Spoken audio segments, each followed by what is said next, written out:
The Illuminate Arts and Faith Conference in Chattanooga, Tennessee wants to help you find your tribe. Do you get way too excited about quoting Wendell Berry or C.S. Lewis in conversations with coworkers? Does your Spotify playlist include hymns, a little jazz, and a whole lot of Andrew Peterson? Join your tribe at Illuminate March 31 and April 1 for education and inspiration from speakers Russ Ramsey, Douglas McKelvey, John Hendricks, and others. Find a complete list of session topics and ticket information at southern.edu/illuminate. In 2024, I set out to meet as many poets as I could and spend an hour with each one. I got more than I bargained for, more insight, more clarity, more hope. It's proved to be one of the richest highlights of my life. 17 writers, 17 deeply human conversations that made me sit up and pay attention. Franz Kafka once said, if the book we're reading doesn't wake us up with a blow to the head, what are we reading for? A book must be the axe for the frozen sea within us. And that's what I hope this new book will do. I hope it wakes us up, my friends. I hope these conversations will be the catalyst for something to be reawakened, re-enchanted, and reinvigorated. It's called An Axe for the Frozen Sea, Conversations with Poets About What Matters Most. I'm Ben Palpin, and I hope you'll come and listen in as I spend a little time with poets like Lucy Shaw, Malcolm Guite, Dana Gioia, and Lee Young Lee. Pull up a chair at the table as we dig into what it means to write well and to live well. An Axe for the Frozen Sea is now available from Rabbit Room Press. Visit the store at rabbitroom.com, or better yet, ask about it at your favorite bookseller. Hey friends, Jonathan Rogers here. I know a lot of you love Flannery O'Connor, and I think a lot of you love writing. So you'll be glad to know that on June 4th, I'm starting a 6-week online course called Writing with Flannery O'Connor. Each week, we're going to read one of O'Connor's short stories and one of her essays on writing. On Thursdays, I'll give a live lecture. There's going to be writing exercises, online discussion, and lots of opportunities to connect with other writers. Find out more at thehabit.co/Flannery. Welcome to the Habit Podcast, conversations with writers about writing. I'm Jonathan Rogers, your host.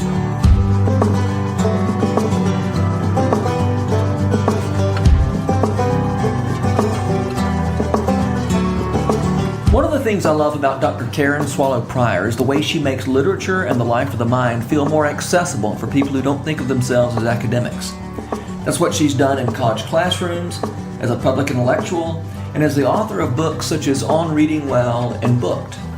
Dr. Prior taught at Liberty University for over 20 years, and she's about to start as Research Professor of English and Christianity and Culture at Southeastern Baptist Theological Seminary. She's also the editor of a series of beautiful editions of literary classics from Broadman and Holman Publishers. It's always a pleasure to speak with Karen Swallow Prior. Karen Swallow Prior, thank you so much for being on the Habit Podcast. You are my first repeat offender, actually. I've never had a guest on twice, except, well, that's not true. I had Doug McKelvey came on as a sub-guest with Tish Harrison Warren. So. Well, I'm very honored. Honored to be on once, doubly honored to be on twice. Oh, good. All right. So you're putting out new editions of, I have Sense and Sensibility and Heart of Darkness. Are those the only two out? Those are the only two out so far, right? We have three different installments with two each eventually. Okay. And that's with B&H. And what's the name does the whole series have a name? You know, I keep getting asked that. I mean, we're just calling it a guide and reflection. The series doesn't really have, that's the name that's on the cover. So it's just a 6-volume series of classic works that I'm editing and introducing. And we need to come up with a catchy name for it. Yeah. Why do we need more editions of Sense and Sensibility and Heart of Darkness? And is Frankenstein on the list too? Frankenstein, Jane Eyre, those will be the next two, and then most likely Tess of the D'Urbervilles and The Scarlet Letter. That's a great question. Why do we need more editions of these classics? You can't walk into any bookstore and not see out on the display tables their own volumes, the store's volumes or different publishers' volumes of the classics, whether it's a cheap paperback, which is fine, or a gold a gilded page volume of a classic. I mean, there are countless editions of these classics, but there are none that I know of that have all the features of this series. Number one, of course, being beautifully bound. They are gorgeous. That's there are other series out there that are beautifully bound. But in terms of the introductions that I've written, they are written specifically for Christian readers. And that doesn't exist with these kinds of volumes. And additionally, not just Christian readers, but I've written the introductions in such a way that they will hopefully be helpful and instructive to returning readers who know and love these works, but even more than that, to first-time readers. And so I give a lot of introductory material along with some more in-depth context. And the other thing that I didn't realize until I had already started this project that would be important to do based on some reader feedback I had is I don't include any spoilers in the introductions. I teach a lot of these novels in my classes, and before these existed, I just would assign, the Oxford World Classics edition or Penguin or whatever. And sometimes I would forget to tell my students not to read the introductions, because most of them are reading these for the first time. And even though what makes a classic work of literature classic is that it can be reread and you do want to reread it, there's nothing that can replace that first-time experience of reading and discovering this story. And so I want readers who are first-timers to have the delight of the story as it unfolds. And so I don't include any spoilers in the introductions, and the reflection questions after each section are where I kind of grapple with the reader about things that have happened and interpreting events and images and themes and so forth. So I don't think anyone has ever done this before. So that's why all of these things. And so that's why this series needs to be out there. Okay. I was looking at the introduction to Sense and Sensibility, and you I think on the first page you say, hey, one thing you need to know about Jane Austen's novels is that they're comedies. And that struck me, I guess, because it was just a reminder that even sometimes an introduction can even do something as basic as saying, hey, y'all, this is it's okay to find this funny. And I don't think you simply meant comedy in terms of it's funny. You were talking about it in the larger sense. But it is funny. It is funny. And I think sometimes people approach, the classics on the assumption I'm supposed to take this really seriously. And I just was interested in that. I was really thankful that on page 1 of the introduction, you said, hey, this is a comedy. And more specifically, a satire. Yeah, it's funny because I have encountered so many people who have been introduced to Austen earlier in life, often in high school, and never understood that it was a comedy. I myself had that experience. I read Pride and Prejudice for the first time in high school. I was great at English, great at reading, great at literature, loved all the novels. I did not understand that it was a comedy. I didn't get it. I thought it was the most boring book that I'd ever read. And some of that probably has to do with intellectual maturity that doesn't come until later. But I have encountered many people since then who did not know that it's supposed to be funny. And if you don't know it's supposed to be funny, you're missing just about everything. And it is the most boring book in the world. So all of Austen's works are comedies.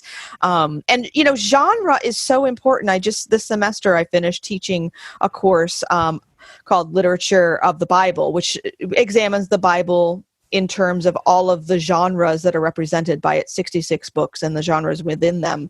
Genre or form makes all the difference in anything that we read, or even film or other works of art. If we understand what sort of category it fits in, what rules it's adhering by or not, then that makes all the difference in how to take it. And so I think that's one of the most important things we have to understand about any literary work is, like, what is this? Not just what is it saying, but first, what is it? Then we can understand what it's saying.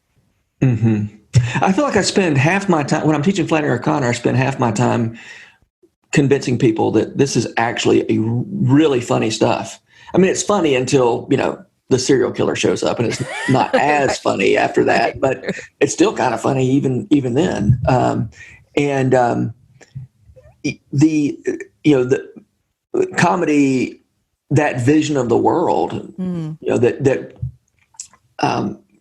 the idea that for all the sorrows and calamities of the world, ultimately those calamities don't have the last word. I mean, that comic vision it's central the way it is the Christian vision is a comic vision.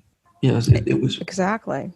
What was it that, I can't remember how Chesterton puts it, but basically that for the pagan, the world is this place where you try to wring out whatever joy you can, because the cosmos around it is bleak and meaningless.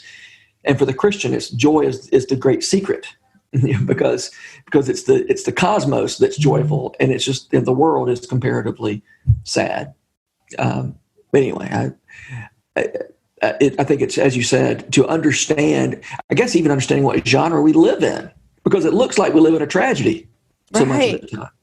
No, exactly. And both can coexist with one another, but it's a matter of what is the larger external frame, as you were just talking about, right? Yeah. Yeah. Buechner's book, the subtitle is The Gospel is Comedy, Tragedy, and something else.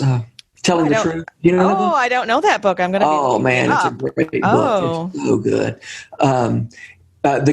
Telling the Truth, the Gospel as Comedy, Tragedy, and Fairy Tale, or I may have those three things in the wrong order, but it's a great book. And it's really about, as you said, it's about genre, and it's about the fact that the gospel it's not a tragedy instead of a comedy, or it's all those things, right? Because life is all those things, right? I will be looking that book up. We'll do it. It's really done a lot to shape my way of thinking about comedy. So have you seen the new Emma movie? I did. I just, during this time of actually, I was supposed to go see it in Los Angeles with a friend of mine on a trip, and that trip got canceled. That was my first trip that got canceled, first of many speaking events. And so finally, so my husband and I watched it when it was released on, to streaming, and it was, it did not disappoint. I was very delighted with it. It was wonderful. It was beautiful. Yeah. And I heard somebody say that watching that movie was the first time they really understood that Jane Austen is a comedy and is funny. And I really appreciated the light touch of that movie. Right. Again, reminding us that this is comedy, and it's, So anyway, so thank you for the reminder that Jane Austen is comedy. And her touch is so light. And I think that's what makes it a little bit hard, because she loves her characters. Well, to varying degrees, but she delights in them. So the satire that she offers of all of her characters in her world, it's not bitter satire. It's loving satire. The kind that can come only when you've observed your object so closely and so well and paid so much attention to them that you can actually not only see their foibles and flaws, but you can see what's endearing about them as well. Yeah. She does love her characters well. Yeah. I that's funny because when I was reading in your introduction, when you said it's not just comedy, but it's a specific kind of comedy, it's satire, I so associate satire with bitterness and looking down at the object of your satire, and it really is a different way of it goes down a lot more easily, right? Jane Austen's kind of satire, yeah. Well, I wanted to read something that you had said in your introduction, "Heart of Darkness," which I think is again, it's pretty. When I think about your work and what you bring to the world as a writer, as a speaker, as a teacher, this sounds like the kind of thing you would say, Karen. While some readers might be tempted to see the moral and epistemological ambiguities that the text of Heart of Darkness wrestles with as affirmation of the idea that there is no such thing as truth, more careful readers will see that the weight of these questions consists in the assumption that there is, in fact, moral truth, right and wrong, good and evil.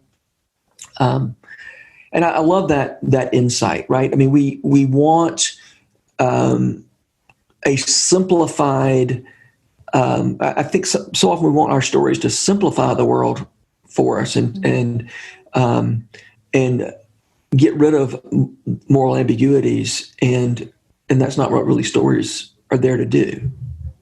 Right. And so often we mistake, especially, as 21st century American evangelicals, really modern Christians in the modern world, which is kind of flatten in perspective and view of the world and many things. But we so often, we don't even distinguish between portrayal and endorsement.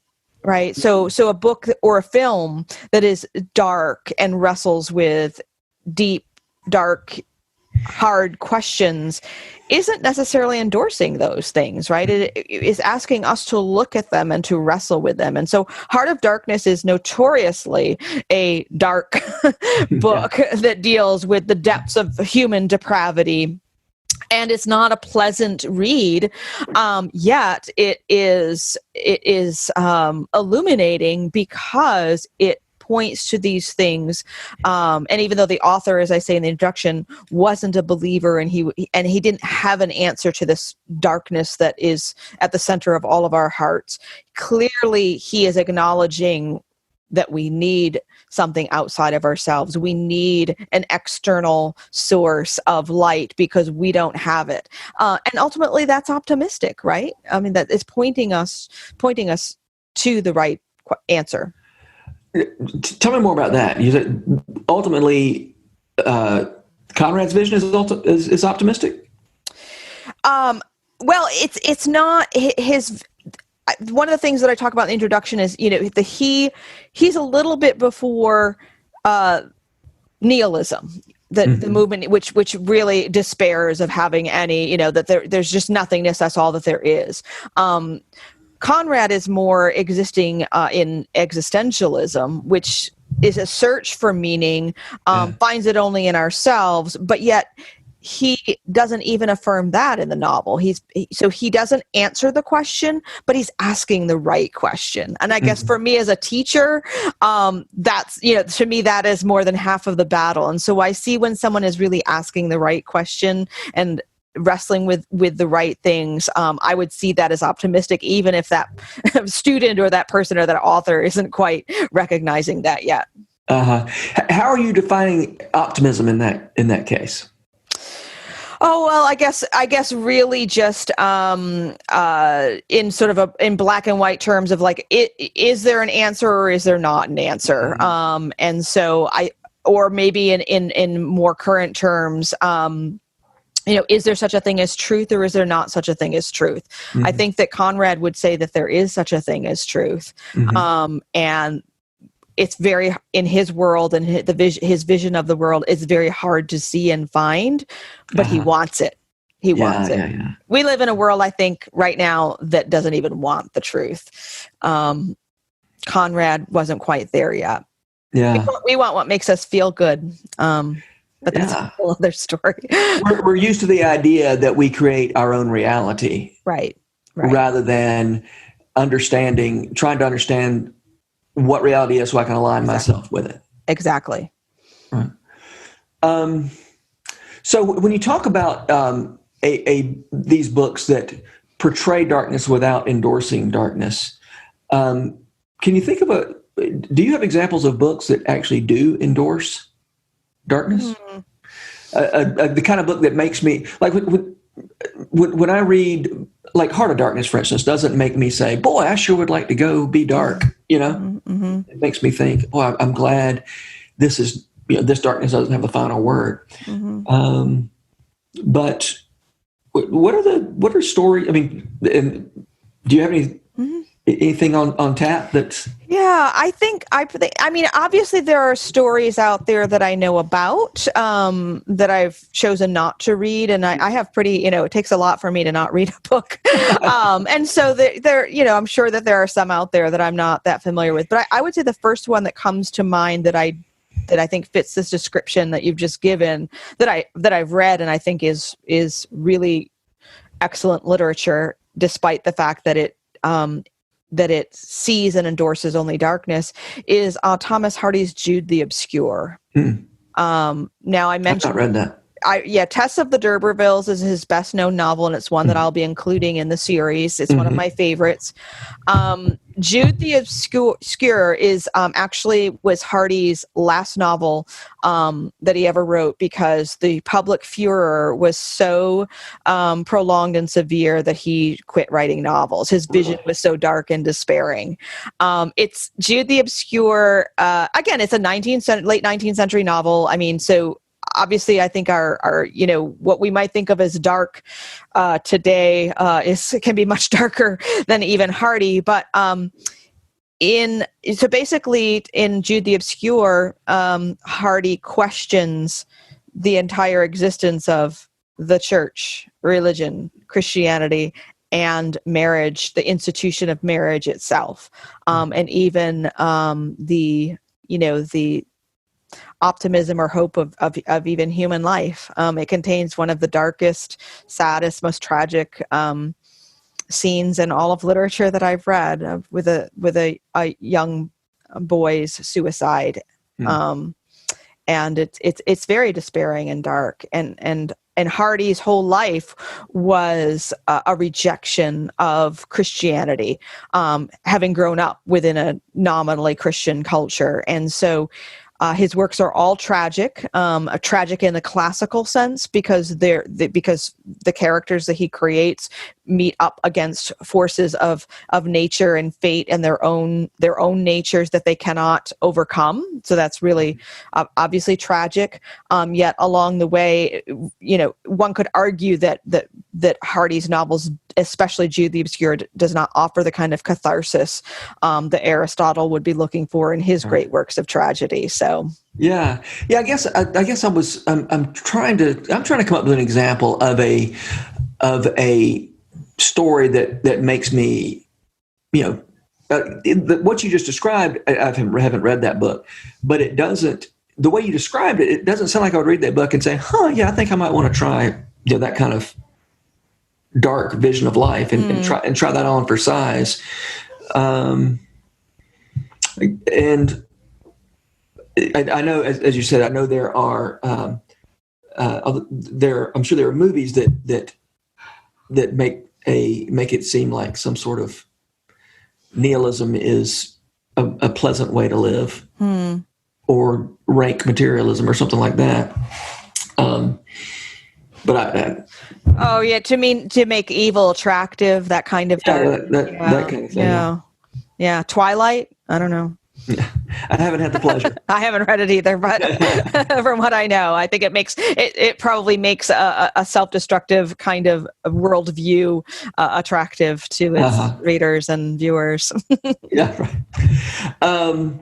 Okay, so another project you're you've completed, though I'm not sure the book's out yet, is an edition of C.S. Lewis's poems, Souls in Bondage. Is that out yet? It's Spirits in Bondage. Yes. Oh, Spirits in Bondage. Yes. No. It is out. It slipped out quietly in the night of our pandemic. Okay. This is with Lexham Press. It is another republication of an earlier work by Lewis's, and it is his first published work as a collection of poetry. It is basically the work that caused Lewis to turn to writing prose, to put it bluntly. But yet, I mean, so it of course, anyone who loves poetry or admires Lewis would certainly want to read this collection. It's what's neat about it is seeing a young Lewis. He was only 20 or so when this volume was published, 21, and obviously already had a great literary understanding and some talent and so forth. But this is before he was a Christian, and so we do see him struggle in these poems with with some of these ideas that we've just talked about, with despair and with nihilism and with the unbelief.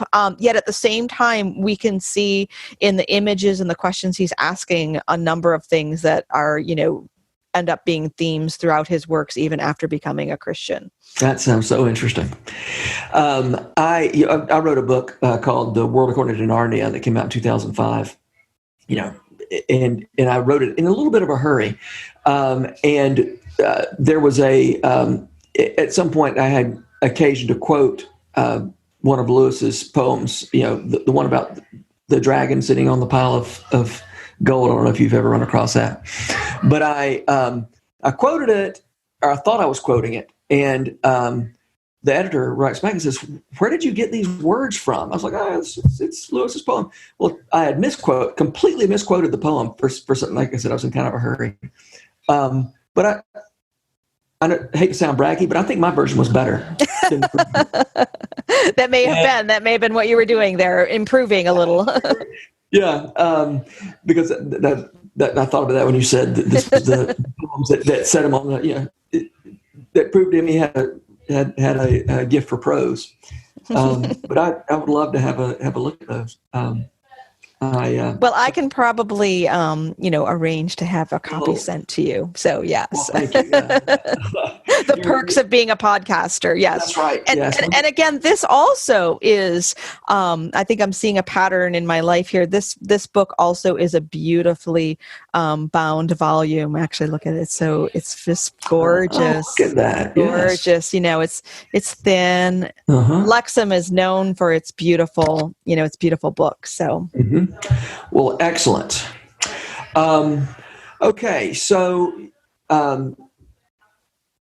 you said something before we started recording that I want to hear more about, and that is you were just sort of casually mentioning that you're you said I'm not an expert on Lewis and not even that much of a fan. What does that mean? Oh boy, I've stepped into it, I think. Yeah, right. Yeah. No, it's a weird thing because because I am a Christian and I'm an academic in the field of literature. But my area of expertise is 18th century British literature. So writers like Jonathan Swift and Alexander Pope and Samuel Richardson and Henry Fielding, who were all Christians, or and devout Christians. Yet no one reads these guys, and so then sort of I entering this sort of evangelical culture later in life. It's just weird because when people find out that I'm a Christian and an English professor, they will say, "Oh, I love C.S. Lewis too." I'm like, I don't need, so there's a whole big world of great writers, even Christian ones. I mean, again, C.S. Lewis is wonderful, but I will often have students in my classes want to do research on Lewis or Tolkien, and they're surprised to find that there isn't a lot of scholarship out there on them. And it's because, well, these are not major figures in British letters. And it's not, so there's nothing wrong with them, but it's just that they're a little bit sort of on a side path to most, academic circles, in most academic circles. So, Yeah. But a lot of Christians just don't know that there's a whole world of wonderful literature for Christians and by Christians out there beyond Lewis and Tolkien. So it does becomes a little pet peeve of mine, and So. Well, I'm glad to give you the opportunity to air your pet peeve. Thank you.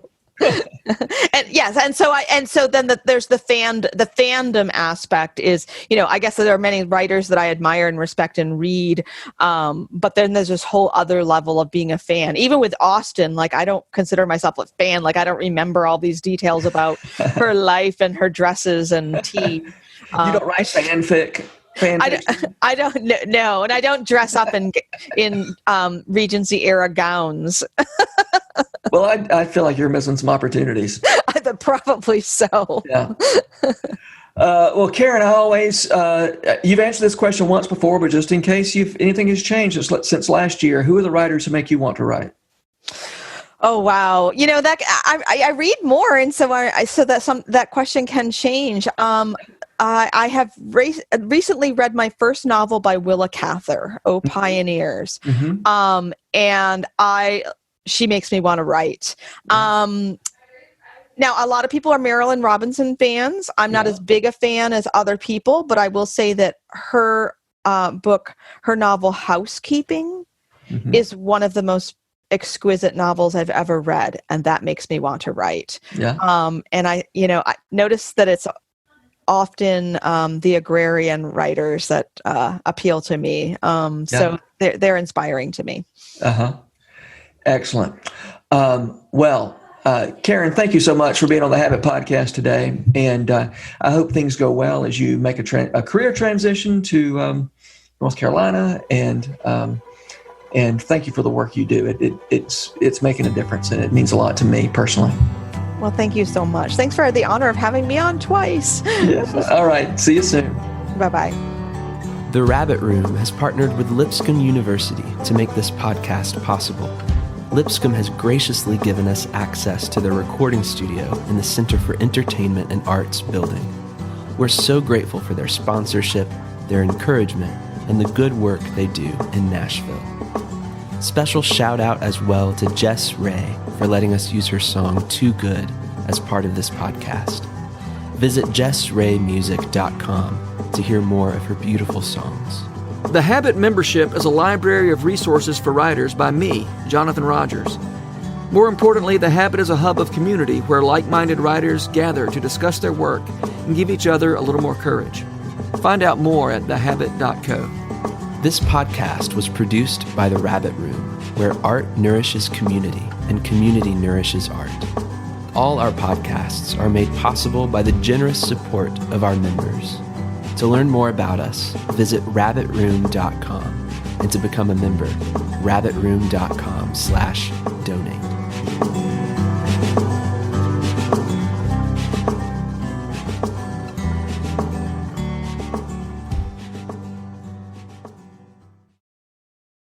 If you've enjoyed this podcast episode, consider joining the Rabbit Room membership.